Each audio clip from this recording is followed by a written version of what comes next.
नमस्कार विद्यार्थी मित्रांनो, मी खेमराज चामोर्शीकर तुमचं सर्वांचं टेक्स्टबुक सुपर कोचिंग मध्ये स्वागत करतोय.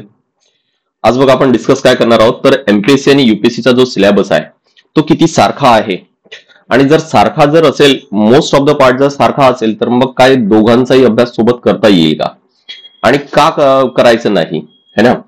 मी याआधी एक शॉर्ट्स पण बनवलं, तिथं पण तुम्हाला सांगितले मी की आयोगाने एमपीएससीने महाराष्ट्र लोकसेवा आयोगाने जो सिलेबस पॅटर्न जो चेंज केलेला आहे तो सेम यूपीएससी सारखा का केलेला आहे है ना. जर तुम्ही मोस्ट ऑफ द जर पाहिलं तर तुम्हाला यूपीएससी सारखाच पाहायला मिळेल. वन ऑफ द त्यामागे रिझन काय आहे की महाराष्ट्रातील टक्का हा सेंट्रल सर्व्हिस मध्ये वाढायला पाहिजे. आय एस आयपीएस जे आहेत आपण बघतो की बिहार आहे, यूपी आहे, त्या बाजूचे खूप जास्त असतात, पण महाराष्ट्रातील टक्का कसा वाढवता येईल जर सिलेबस जर सारखा असेल. कारण आतापर्यंत काय व्हायचं नेमकं की जो विद्यार्थी यूपीएससी साठी प्रिपेअर करायचा तो चला की एमपीएससी साठी करेल, पण एमपीएससी साठी करणारा विद्यार्थी कधी यूपीएससी साठी करत नव्हता. कारण त्याला वाटायचं की काहीतरी खूप मोठा डोंगर आहे आणि तेवढं पार करून जाणं शक्य नाहीये, असंच काहीतरी वाटायचं. पण आता सिलेबस सारखं केल्यामुळे विद्यार्थ्यांनी थोडं काहीतरी हिंमत येईल आणि काय तर नक्कीच आधी जेवढे अपियर होत होते यूपीएससीला, महाराष्ट्राचे आता विद्यार्थी जास्त अपियर होतील आणि जास्त सिलेक्शन होईल. हा मुख्य कारण आहे. आले लक्षात. आणि त्यातल्या त्यात ठीक आहे की पॅटर्न सेम केला, सेम टू सेम कॉपी केलेल्या आहे आयोगाने. काय कारण उद्देश एकच आहे. तुम्ही ज्या वेळेस हा पॅटर्न सिलेबस जो चेंज केलेला आहे ना, त्यावेळेस जी कमिटी होती त्या कमिटीचं जर तुम्ही भाषण ऐकला तर तुम्हाला क्लिअर लक्षात येईल की उद्देश त्यांचा हाच आहे. म्हणून सिलेबस पॅटर्न आहे तो सेम ठेवण्यात आलाय. मग आज ना आपण नेमकं कम्पेअर करून घेऊ. अजूनही जर तुम्हाला विश्वास बसत नाहीये की जर तुम्ही एमपीएससी साठी प्रिपेअर करताय आणि यूपीएससी साठी करत नसणार तर तुमचे चान्सेस तेवढेच कमी होत आहेत. राईट. जर तुमच्याकडे एक प्रॉपर स्किल्स आहे आन्सर रायटिंगची, जर तुमच्याकडे एमसीक्यू सॉल्व्हिंगची स्किल आहे तर मग नक्कीच तुम्हाला यूपीएससी साठी प्रिपरेशन करायलाच पाहिजे.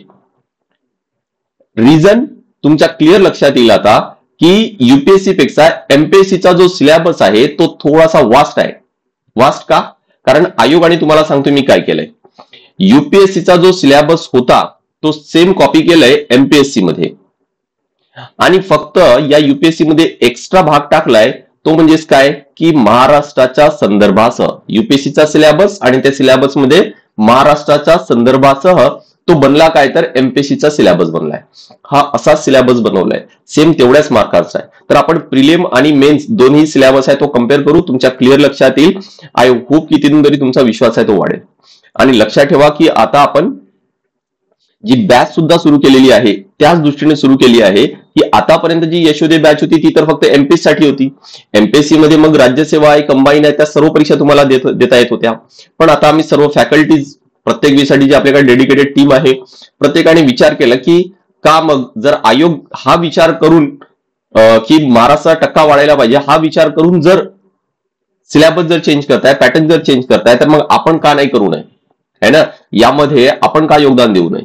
आणि म्हणून काय केलं आम्ही की आता एक अशी बॅच सुरू केलेली आहे ज्यामध्ये एमपीएससी आणि यूपीएससी सर्वच कव्हर होईल. तुमचं एमपीएससीची पण एक्झाम, राज्यसेवा पण कव्हर होईल आणि यूपीएससी पण कव्हर होईल. हा मी तुम्हाला फक्त फरक काय सांगितलं बघा. एक फरक सांगतो की एमपीएससीच्या सिलेबस मध्ये एक्स्ट्रा तुम्हाला काय अभ्यास करायचा आहे तर एमपीएससी मध्ये जो एक्स्ट्रा अभ्यास करायचा आहे तो आहे महाराष्ट्राचा संदर्भासह. आणि युपीएससी मध्ये काय वेगळं आहे तर युपीएससी मध्ये थोडीशी लेवल जास्त आहे. नक्की ही जी रियालिटी आहे ही आपल्याला मान्य तर करावीच लागेल. पण काय सिलेबस वेगळा आहे का? अजिबात वेगळा नाही आहे. बरं, ही लेवल कुठून अचीव करता येईल? बस थोडेसे 2 पानं जास्त वाचायचे आहेत, थोडीशी अनालिटिकल थिंकिंग जास्त वाढवायची आहे, थोडीशी आन्सर रायटिंग प्रॅक्टिस जास्त करायची, बस एवढंच करायचं, बाकी काही करायचं नाहीये. राईट. तर तुमचं युपीएससी सिलेबस नक्की कव्हर होईल. बरं, त्यातल्या त्यात अजून एक सांगतोय मी. जेव्हा जेव्हा युपीएससीने असं काही सिलेबस चेंज केलंय, काही बदल केले, त्या वेळेस तो सोपा भाग होता. सीसॅट जेव्हा क्वालिफाईंग केलं त्यावेळेस सोपा होता. मग हळूहळू आता सीसॅट युपीएससीचा सीसॅट असा झालेला आहे की विदाऊट अभ्यास करता जर तुम्ही एक्झामला गेले तर तो होतच नाही. तुम्हाला प्रॅक्टिस करायचीच आहे जरी ते क्वालिफाईंग असलं तरी पण. 33% मार्क्स पण आता युपीएससीच्या पेपरमध्ये मिळवणं कठीण आहे. एमपीएससी मध्ये आता काही वर्षा आधी आयोगाने काय तर क्वालिफाईंग केलं, तर लक्षात ठेवा की आता क्वालिफाईंग केलंय हा तर हळूहळू ही पण लेवल वाढेल. नक्की वाढणार आहे. युपीएससीची आज मेन्सची जर प्रश्न पाहिले तर लेवल जास्तच आहे, नक्कीच मान्य करू आपण. पण आज एमपीएससीची या वर्षी किंवा पुढच्या वर्षी हे 1-2 वर्ष लेवल आहे ती कमी राहणार आहे. जसंही काही पुढचे 4-5 वर्ष गेले तर समजून घ्या की ही जी लेवल आहे ही युपीएससीचीच लेवल असणार आहे. हा ट्रेंड आहे कोणत्याही आयोगाचा, मग तो युपीएससी असू द्या किंवा एमपीएससी असू द्या. तर फरक काय तो लक्षात ठेवा. एमपीएससी मध्ये महाराष्ट्र संदर्भाचा तुम्हाला एक्स्ट्रा अभ्यास करायचे आणि युपीएससी मध्ये अभ्यास कमी आहे कम्पेरेटिव्हली एमपीएससी पेक्षा, पण थोडस लेवल आपल्याला वाढवायची आहे. ती लेवल एमपीएससी काही दिवसानंतर नक्कीच युपीएससी ची मॅच करणार आहेत. ठीक आहे. म्हणजे आता जर तुम्ही ग्रॅज्युएशनला असणार तर तुम्हाला तर हा तर विचार करायचाच आहे की मी फक्त एक परीक्षा जर देत असणार, म्हणजे लेट्स से की तुम्ही जर इथून 3-4 वर्षानंतर किंवा 5 वर्षानंतर परीक्षा देणं असणार तर एक क्लिअर करून घ्या की एकच 2 पैकी एक परीक्षा देणे म्हणजे आपण प्रॅक्टिकल होत नाही आहोत. राईट. हा आता ठीक आहे की तुम्हाला काय कम्फर्टेबल आहे, हा कम्फर्टेबल आहे की हा कम्फर्टेबल आहे, यावर एक परीक्षा आता ठीक आहे की आता निवडता येईल. बरोबर. पण परीक्षा देताना दोन्ही पण द्यायचे, दोघांची प्रिलिम द्यायची आहे, दोघांची पण मेन्स द्यायची. आले का लक्षात. हा नक्की आपल्याला म्हणता येईल की आता तुम्ही एका परीक्षेवर फोकस करा कोणत्या तरी, पण परीक्षा दोन्ही द्यायची आहे. करेक्ट. चला तर हा इथं मी माझा नंबर दिलेला आहे आणि हा इथं टेलिग्राम चॅनल आहे. कोणतीही क्वेरीज आहे डायरेक्ट माझ्या त्या नंबरला कॉन्टॅक्ट करता येईल. कॉल करा, मेसेज करा. व्हॉट्सअपला सुद्धा सेम नंबर आहे. व्हॉट्सअपला आपण एक सायन्सचा डेडिकेटेड ग्रुप सुद्धा तयार केलाय, तो जरी तुम्हाला जॉईन करायचा आहे तरी पण याच नंबरला कॉन्टॅक्ट करा. तुम्ही इंस्टाग्रामला सुद्धा मला फॉलो करू शकता, तिथं पण मी रेग्युलर कंटेंट आहे तो शेअर करत असतो. ठीक आहे. चला पुढे वळूया आपण. बॅच बद्दलची माहिती थोड्या वेळात घेऊ, आधी आपण सिलेबस समजून घेऊ. बघा आधी काय केलं मी, युपीएससी प्रिलिम पेपर 1चा सिलेबस. प्रिलिम मध्ये लक्षात ठेवा दोन्ही पेपर मध्ये 2 पेपर आहेत है ना. प्रिलिम मध्ये एमपीएससी आणि युपीएससी मध्ये सेमच, पहिला पेपर आणि दुसरा पेपर. पहिल्या पेपरला आपण म्हणू जीएस जनरल स्टडीज, दुसऱ्या पेपरला आपण जनरली काय तर सीसॅट म्हणतो, सिव्हिल सर्व्हिस ऍप्टिट्यूड टेस्ट. दोन्ही पेपरमध्ये. ठीक आहे. दोन्ही पेपरमध्ये काय किती 200 मार्काचाच आहे, एमपीएससी मध्ये पण आणि युपीएससी मध्ये पण. ठीक आहे की पॅटर्न सेम आहे. सिलेबस एकदा चेक करू. बघा हा आहे इथं पेपर 1 कशाचा, युपीएससीचा. करंट आहे, हिस्ट्री आहे, जॉग्राफी आहे, पॉलिटी आहे, इकॉनॉमिक आहे, जनरल इश्यूज अँड एन्व्हायरमेंटल म्हणजे एन्व्हायरमेंट आहे आणि जनरल सायन्स आहे. मी मुख्य नाव सांगितले, त्या खाली त्या अंडर मग त्याचे सब टॉपिक्स येतील. कोणकोणते, current, history, geography, polity, economics, environment आणि सायन्स. आता आपण एमपीएससीचा घेऊ. काय दिले बघा इथं, चालू घडामोडी म्हणजे करंट. ठीक आहे. इतिहास, भूगोल. ठीक आहे. नेक्स्ट पॉलिटी म्हणजे राज्यशास्त्र, इकॉनॉमिक्स, पर्यावरण म्हणजे एन्व्हायरमेंट आणि सामान्य विज्ञान. सिक्वेन्स सुद्धा सेम आहे. लक्षात येत आहे का, सिक्वेन्स सुद्धा सेम आहे. किती मार्क्सला आहे, 200 मार्कला आहे. आणि प्रिलिम मेन्सला जाण्यासाठी हे क्वालिफाय करणं गरजेचं आहे. आणि कोणते मार्क्स कन्सिडर करतात, हेच मार्क्स कन्सिडर करतात दोन्ही परीक्षांमध्ये. सीसॅट पेपर कसा आहे, तो पेपर क्वालिफाईंग आहे. म्हणजे त्यामध्ये मग तो युपीएससी असू द्या किंवा एमपीएससी असू द्या, दोघांमध्येही तुम्हाला त्या 200 पैकी 33% मार्क्स म्हणजे 66 मार्क्स घेणे गरजेचे असते. त्याचे मार्क्स तुमच्या कट ऑफ मध्ये कन्सिडर केले जात नाही. दोन्ही पेपरमध्ये, युपीएससी मध्ये आणि एमपीएससी मध्ये पण. आधी तुमचा सीसॅटचा पेपर चेक होईल.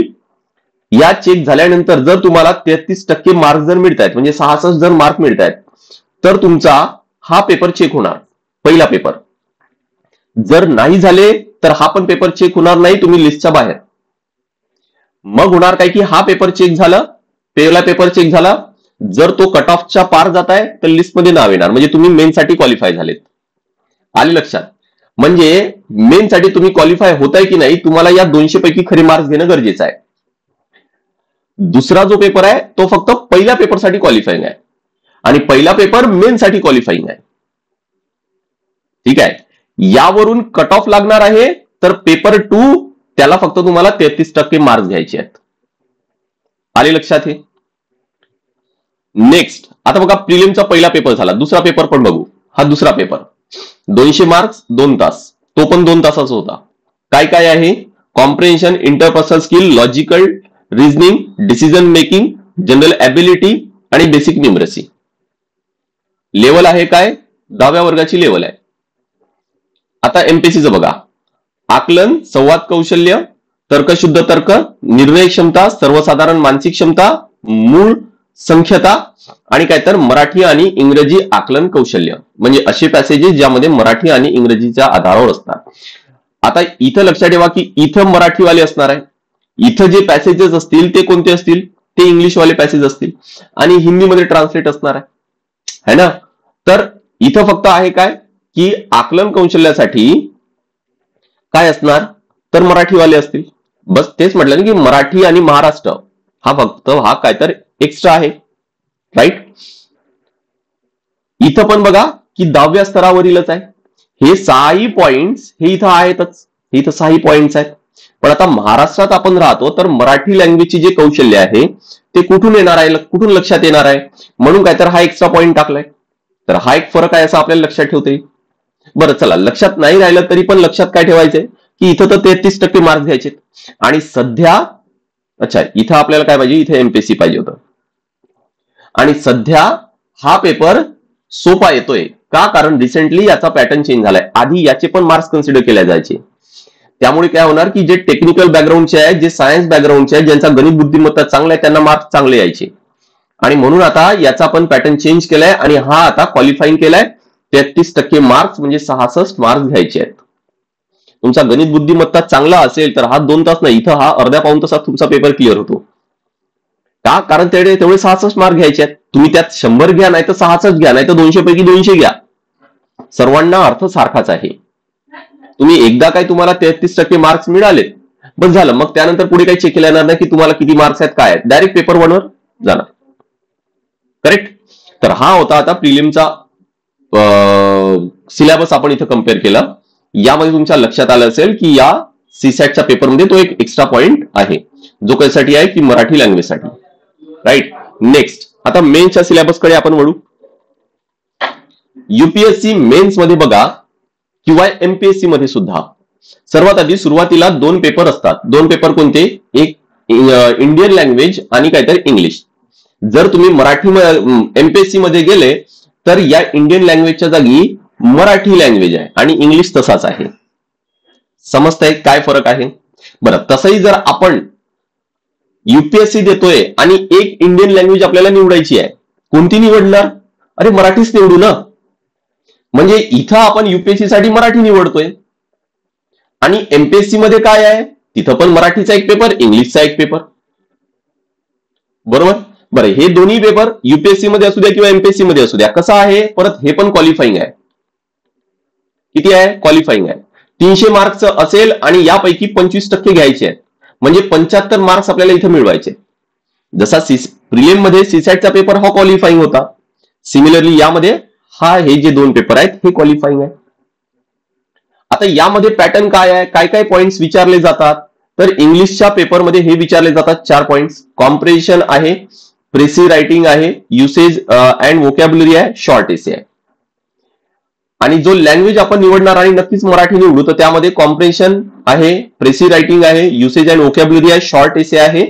हे 4 पॉइंट सेमच आहे. हा एक्स्ट्रा पॉइंट बघा की translation from English to the Indian language आणि वाईस वर्सा, म्हणजे इंग्लिशचा मराठी, मराठीचा इंग्लिश, बरोबर. आता जर आपण एमपीएससी सोबत जर कम्पेअर केलं तर बघा तुम्हाला लक्षात येईल सेमच आहे, काही वेगळं नाहीये. म्हणून बघा चेक करू. हा आहे काय मराठी भाषेचा अर्हताकारी पेपर. अर्हताकारी म्हणजेच काय तर क्वालिफाईंग पेपर, ठीक आहे. हे 5 पॉइंट्स बघा, इथं 5 पॉइंट आहेत. कोणते, कॉम्प्रेशन, इथं पण परिच्छेदाचे आकलन. प्रेसी रायटिंग म्हणजेच काय तर संक्षिप्त लेखन, एक्झॅक्ट ट्रान्सलेट केलंय. युसेज अँड वोकॅब्युलरी, परिपाठ आणि शब्दसंग्रह. शॉर्ट एसे, लघु निबंध, इंग्रजी आणि मराठी, मराठी ते इंग्रजी हे ट्रान्सलेशन. सो सेमच आहे. दुसरा पेपर होता तो कोणता, तर हा इंग्लिश लँग्वेजचा होता, तो बघा इथं आहे. हा इंग्रजी भाषेचा अर्हताकारी म्हणजेच काय तर परत क्वालिफाईंग. 4 पॉइंट्स. इथं पण बघा 4 पॉइंट्स.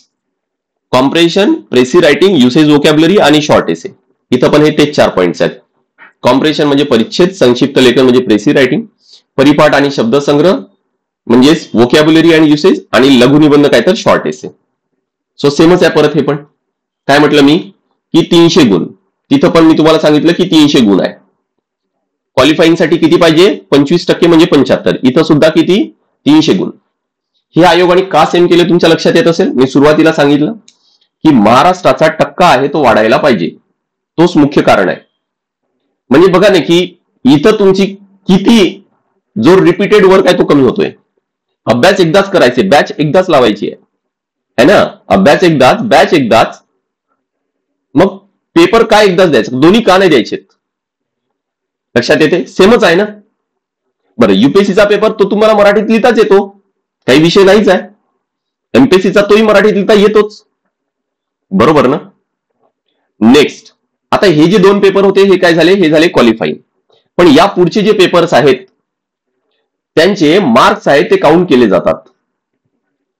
किती पेपर्स असतात आता युपीएससी मध्ये? बघा, paper 1, paper 2, paper 3, paper 4, paper 5, paper 6. ठीक आहे. पेपर 1 मध्ये काय? एसे. पेपर 2 मध्ये जीएस 1, पेपर 3 मध्ये जीएस 2, पेपर 4 मध्ये जीएस 3, पेपर 5 मध्ये जीएस 4 आणि पेपर 6 मध्ये ऑप्शनल. सर्व किती मार्क्सला आहेत? 250, 250, 250, 250 आणि 250. ऑप्शनलचे 2 पेपर असतात, 250, 250 म्हणजे 500 मार्क्सचं. आणि मेन्सचा जो आहे, जे मार्क्स कन्सिडर केले जाणार मेन्सचे, ते किती आहेत? 1750. करेक्ट. आणि त्यानंतर मग पर्सनॅलिटी टेस्ट, ज्याला आपण जनरली इंटरव्ह्यू म्हणतो, पण युपीएससी किंवा एमपीएससी पर्सनॅलिटी टेस्ट म्हणतात. ते आहे किती? 275 मार्क्स आहे. आणि असे मिळून फायनल जी लिस्ट लागणार, जे मार्क्स फायनल लिस्ट मध्ये जे माहित होतील ते किती? 2025 पैकी आहे. ठीक आहे, करेक्ट. आता जर आपण एमपीएससी सोबत जर कम्पेअर केलं तर बघा काय आढळतो आपल्याला. पहिले 2 पेपर आपण ऑलरेडी घेतले जे क्वालिफाईंग आहे. ठीक आहे. इथं आता पेपर 1 म्हटलंय, पण एमपीएससी मध्ये काय तर ते जे क्वालिफाईंग पेपर जर सोडले तर मग काहीतरी इथं पेपर 3 आलंय. ठीक आहे. फरक थोडासा आता ते ठीक आहे की आता तो पेपरला काय नंबर दिले तो काही इम्पॉर्टंट नाही तेवढं, पण इथं समजून घ्या की पेपर 3 म्हणजे इथं पेपर 1 तो आहे काय तर एसे म्हणजे निबंध लिहायचा आहे. तर इथं पण निबंध आहे. किती मार्क्सला आहे? 250 मार्कला आहे. इथं पण 250 मार्कलाच आहे, बरोबर ना.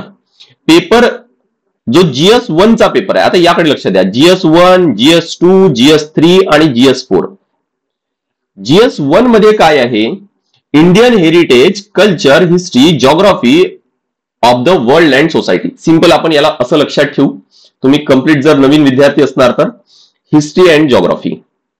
आर्ट अँड कल्चर मध्येच हिस्ट्रीचा भाग येतो आणि जिओग्राफी मध्ये मग इंडियन आहे, वर्ल्ड आहे, सोसायटी आहे, हे सर्व त्यामध्ये येतात. सो हिस्ट्री अँड जिओग्राफी हे पेपर 1 मध्ये येतात. बघा इथं काय आहे, पेपर जीएस 1 मध्ये येतात भारतीय वारसा आणि संस्कृती, आर्ट अँड कल्चर, इतिहास, जागतिक भूगोल आणि एक्स्ट्रा मी म्हटलं तुम्हाला की एक्स्ट्रा भाग काय टाकलाय? महाराष्ट्राच्या काही भारांशासह. आता युपीएससी मध्ये महाराष्ट्राची जिओग्राफी किंवा महाराष्ट्राचा इतिहास स्पेसिफिक विचारेलच असं नाही, पण एमपीएससी मध्ये स्पेसिफिक तो विचारण्याची शक्यता जास्त आहे, बरोबर. आणि म्हणून आहे काय तर सेमच आहे. उलट हा जो भाग आहे हा जास्त आहे. किती मार्क्सला आहे? सेमच 250 मार्क्सला आहे. बरं, दुसरं बघा, जीएस 2 चा पेपर जर पाहिला आपण तर जीएस 2 मध्ये काय आहे? Governance, constitution, polity, social justice and international relation.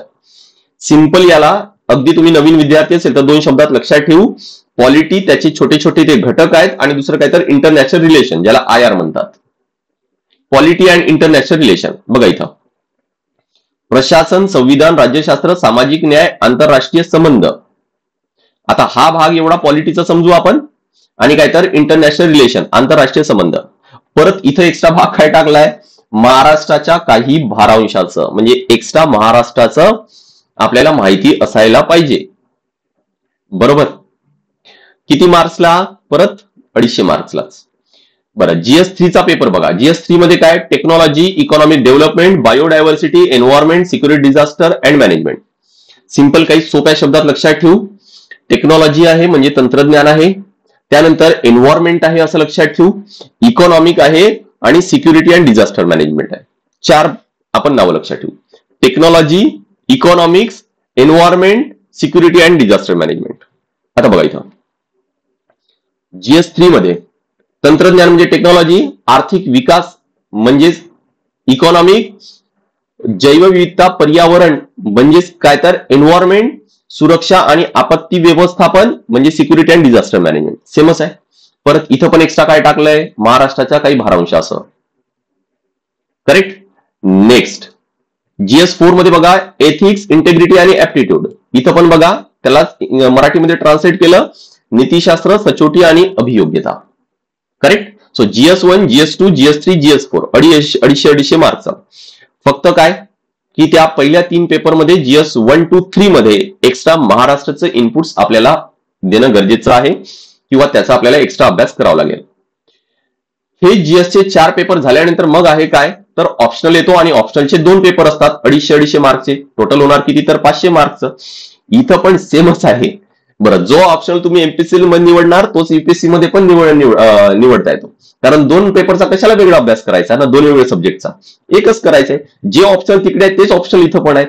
आता त्यासाठी मी काय करतोय, मी माझा नंबर जो दिलाय तुम्हाला 8793382448 मला मेसेज टाका. मी तुम्हाला पूर्ण सिलेबस शेअर करतो. त्या पूर्ण सिलेबसमध्ये पूर्ण ऑप्शनची लिस्ट वगैरे सर्वच दिलेलं आहे.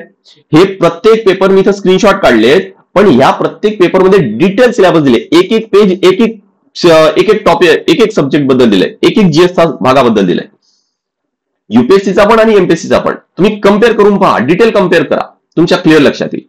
आता मी जर ते इथं सर्वच घेतो म्हटलं तर होणार की आपल्याला 3-4 तास हा एक सेशन होईल. बरोबर. आणि म्हणून सिलेबस नक्की डाउनलोड करा. मी तुम्हाला शेअर करतोय, माझा इथं नंबर दिलेला आहे, त्यावर मला मेसेज करा है ना, आणि स्वतः कम्पेअर करा. ऑप्शनल कोणता निवडायचा आहे, दोन्ही ऑप्शनल चेक करा. युपीएससीचे काय, एमपीएससीचे काय, तुम्हाला लक्षात येईल की सारखेच आहेत म्हणून. एक निवडायचा आहे, जो अभ्यास तिकडे करायचा आहे तोच अभ्यास इकडे पण करायचा आहे. किती पेपर आहेत, युपीएससी मध्ये 2 पेपर आहेत ऑप्शनचे 250 मार्क्स. एमपीएससी मध्ये पण किती 2 पेपर आहे, पेपर 8 आणि पेपर 9 250 मार्क्स है ना. वैकल्पिक विषय म्हणजे काय तर ऑप्शनल पेपर 1 आणि पेपर 2. बरं, किती मार्क्स होतील, इथं टोटल किती मार्क्स झाले होते हे 1750. इथं पण किती होणार 1750.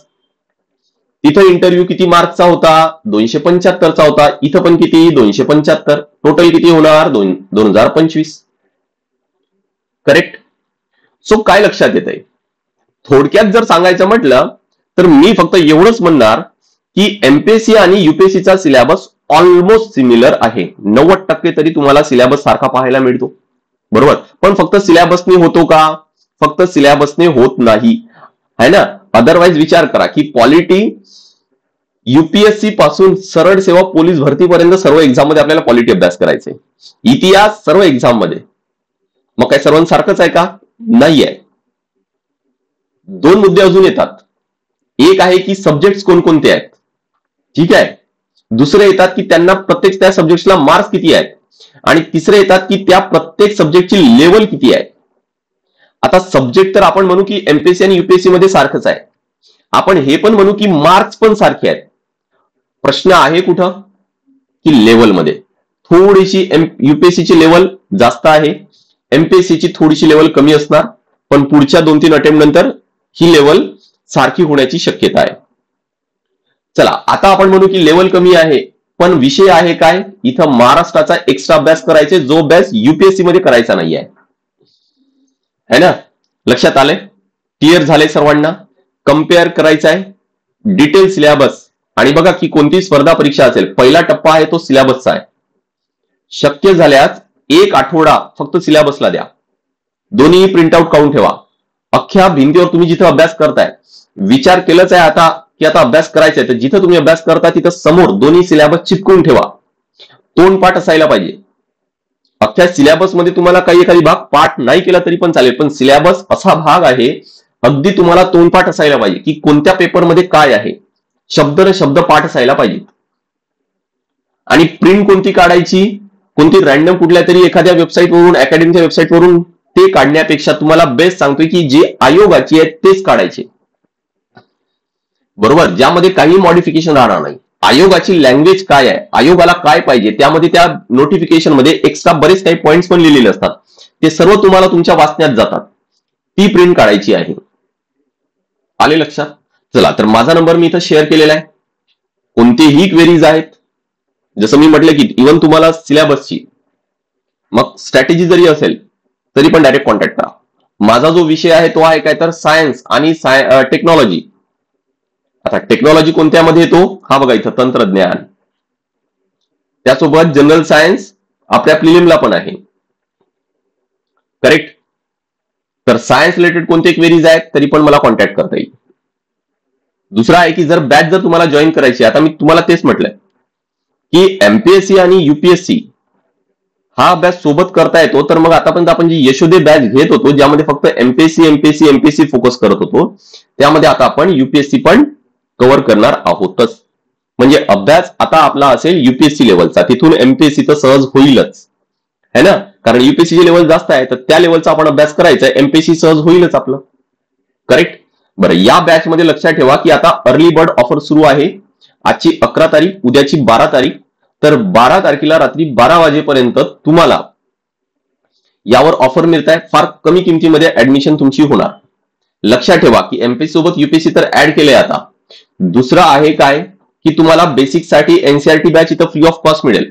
इथं आधी 16 बुक्स या बॅच मध्ये मिळत होते, पण आता आपण युपीएससी ऍड केल्यामुळे आपल्याला थोडंसं डिटेल अभ्यास करायचा आहे, पण प्रत्येक छोटे छोटे विषय सुद्धा चांगले कव्हर करायचे आहेत. त्यामुळे 18 बुक्स आता तुम्हाला मिळतील. करेक्ट.